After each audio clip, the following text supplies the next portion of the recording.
The heat coming off the asphalt was thick enough to taste, a mixture of diesel fumes, stale dust, and the acrid scent of burning rubber that clings to every interstate rest stop in the middle of nowhere.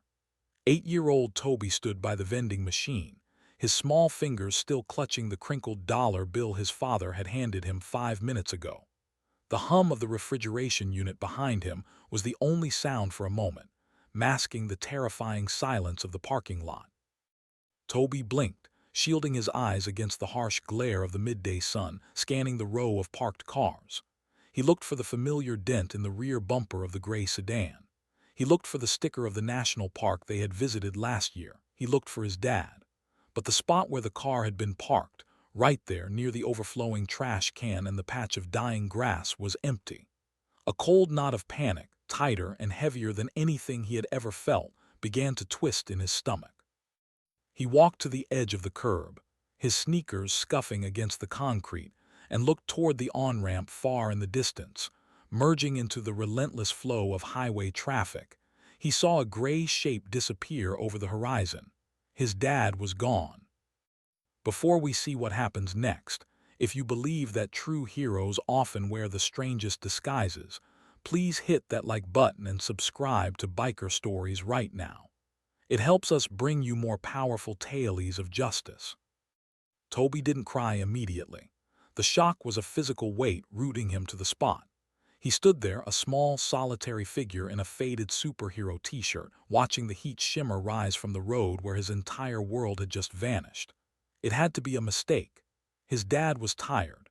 They had been driving for 2 days straight, moving from Ohio to Arizona for a new job, a new life after the divorce. His dad's eyes had been red-rimmed and heavy, his temper short but apologetic. He must have thought Toby was asleep in the back seat under the pile of blankets. He must have just forgotten to check. Toby waited. 1 minute turned into 5. 5 turned into 20. The sun beat down on his neck, burning the skin, but he shivered. Cars pulled in, families spilled out, laughing, arguing, slamming doors, using the facilities and leaving.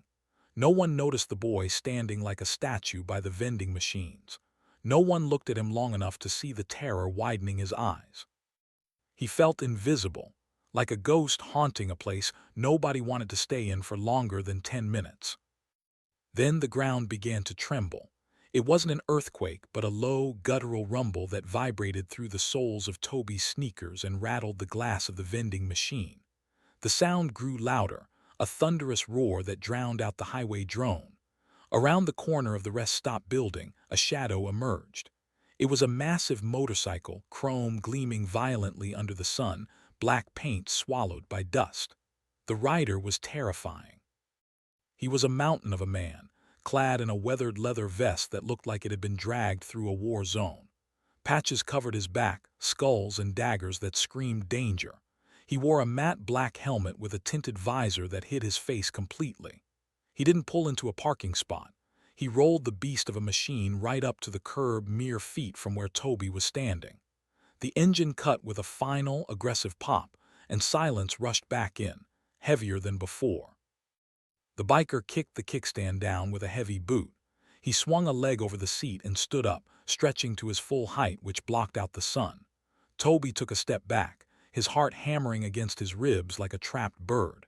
This was the kind of person his mom had told him to run away from. This was the danger the world warned you about. The biker reached up and pulled off his helmet. Underneath, he wasn't what Toby expected, but he was still scary. He had a thick, graying beard that reached his chest, a scar running through his left eyebrow, and eyes that were the color of cold steel. He looked like he chewed gravel for breakfast. He shook out his long hair, wiped sweat from his forehead with a bandana, and then his eyes locked onto Toby. He didn't smile. He didn't look away. He just stared, analyzing, processing. "You waitin' on a bus, kid?" The biker's voice was like gravel grinding together, deep and resonant. Toby tried to speak, but his throat was dry, closed up by fear. He shook his head. The biker looked around the parking lot, his gaze sweeping over the empty spaces, the trash cans, the indifferent travelers. He looked back at Toby, his eyes narrowing slightly.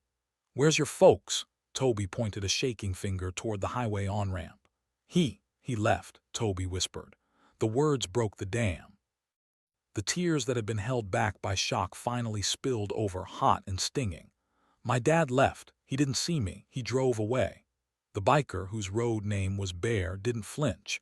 He didn't offer a platitude. He just stood there, absorbing the information with a stoic intensity. Bear had seen a lot of things in 20 years on the road. He had seen wrecks, fights, and bad weather. But seeing a kid abandoned at a rest stop, clutching a dollar bill like a lifeline, struck a chord deep inside his chest that he thought had calcified years ago. Bear took a step closer and Toby flinched. Bear stopped immediately, raising his large, calloused hands. "Easy, little man, I ain't gonna hurt you, I'm just looking." He knelt down, his leather vest creaking, bringing himself to Toby's eye level. Up close, he smelled of gasoline, old leather, and peppermint. "How long ago?" Bear asked. "I don't know," Toby sobbed. Maybe 30 minutes. I went to get a soda. He was sleeping. Then I came out and he was gone." Bear swore softly under his breath, a word Toby knew was bad, but in this moment it felt appropriate. "He ain't coming back," Bear muttered to himself. "Not if he thinks you're in the back seat. He won't stop until he needs gas." Bear looked at the heavy touring bike behind him, then back at the boy. He had a schedule to keep. He was meeting his club brothers 2 states over, but there was a code. It wasn't written down in any rule book, but it was etched into the soul of every rider worth their salt. You protect the innocent. You help those who can't help themselves. And you never leave a man or a boy behind. "What's your name?" Bear asked gently. "Toby," the boy squeaked. "All right, Toby, I'm Bear. Now listen to me. We got 2 choices. We can go inside, call the cops, and you can sit in a station for 6 hours until they track your dad down." Or, Bear gestured to the highway, "we can go catch him." Toby looked at the motorcycle. It was huge, loud, and terrifying. Then he looked at the highway, the empty road that had swallowed his father. The police station sounded safe, but it also sounded lonely. He wanted his dad. He wanted the mistake to be fixed now. "Can we really catch him?" Toby asked, wiping his nose on his sleeve. Bear cracked a grin, revealing a gold tooth. "Kid, that thing sits on 120 horsepower. If your dad is in a sedan, he's just traffic. I'm the lightning." Bear walked into the gas station, buying 2 bottles of water and a pair of cheap sunglasses. He came back out and handed the glasses to Toby. "Put these on. Wind stings at 80 miles an hour." Bear then took off his leather vest. It was heavy, weighing almost 10 pounds with the patches and the thick hide. He draped it over Toby. It swallowed the boy whole, hanging down past his knees like a trench coat. "That'll keep the road rash off you if things get hairy and keep you warm," Bear said. He lifted Toby up and placed him on the back of the bike. "Wrap your arms around me," Bear commanded, climbing on in front.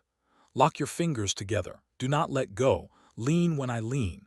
You understand?" Toby nodded, burying his face into the back of Bear's black t-shirt. He could feel the heat of the man, the solid muscle. It felt safer than the empty parking lot. The engine roared to life, a sound that vibrated through Toby's entire skeleton. It wasn't scary anymore. It felt like power. They peeled out of the rest stop, merging onto the highway with a surge of acceleration that pushed Toby back against the sissy bar. The wind hit them instantly, a wall of air that tried to rip the sunglasses off Toby's face. He squeezed his eyes shut and held on tight. Bear didn't ride recklessly, but he rode with purpose. He weaved through the slow lane, bypassing semi-trucks that blasted their horns. The world became a blur of green and gray. The vibration of the bike became a constant, numbing rhythm. Mile after mile flew by, 10, 20, 50. As they rode, the sensory details of the journey etched themselves into Toby's memory. The smell of freshly cut grass from the median, the sudden drop in temperature as they passed through a shadowed valley, the metallic taste of exhaust. Bear was a solid wall in front of him, taking the brunt of the wind. Every few miles, Bear would tap Toby's hands with his left hand, a silent check-in. "Are you there? Are you okay?" Toby would squeeze back. It was a language without words. For Bear, the ride was a calculation. He was watching the fuel gauge, calculating the miles per gallon of a standard sedan, estimating the speed. If the dad was tired, he was probably doing the speed limit or just under. Bear was doing 15 over. They would catch him. They had to. But doubt began to creep in around mile marker 150. The sun was starting to dip lower, painting the sky in bruised purples and oranges. What if the dad had turned off? What if he took an exit for food? What if they had passed him already? Bear's eyes scanned every car they passed. Gray sedan, gray sedan. He looked for the dent Toby described. He looked for the sticker. He saw hundreds of gray sedans. It was the most common car in America. Every time he pulled up alongside one, he'd peer into the driver's window, ignoring the terrified or angry looks from the drivers. None of them were the distraught father. Let me ask you something. If you were in Bear's boots, a rough-looking biker with a strange kid clinging to your back, would you have kept riding into the unknown, risking kidnapping charges if the cops pulled you over? Or would you have stopped at the first police station? What would you do in this situation? Let us know in the comments below. The sun was nearly gone now and the air was cooling rapidly. Toby was shivering under the massive leather vest. Bear could feel the kid shaking against his back. He knew they couldn't go forever. He needed gas soon. His reserve light flickered on. "Come on," Bear growled into the wind. "Where are you, you idiot?" And then he saw it. About a quarter-mile ahead, parked on the shoulder of the highway with its hazard lights flashing. A gray sedan. Bear throttled up, the engine screaming as he closed the distance. As they got closer, he saw the dent in the bumper. He saw the sticker, but the car wasn't moving. Bear slowed the bike down, gearing down smoothly, the exhaust popping. He pulled onto the gravel shoulder, kicking up a cloud of white dust, and came to a stop about 20 feet behind the car. The hazard lights pulsed rhythmically, illuminating the desolate stretch of road. Bear killed the engine. The silence that followed was ringing and absolute. "Is that it?" Bear asked, his voice rough. Toby peered around Bear's side. "That's it. That's my dad's car." But the car was dark. There was no movement inside.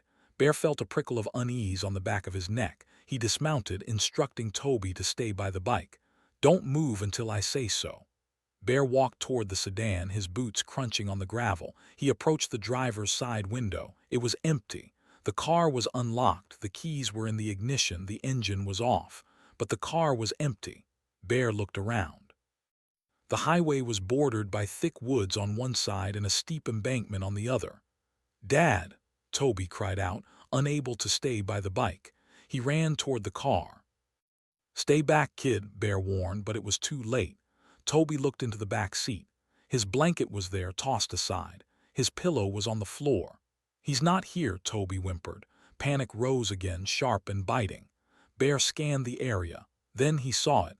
A figure sitting on the guardrail about 50 yards down the road, head buried in his hands. The man was rocking back and forth.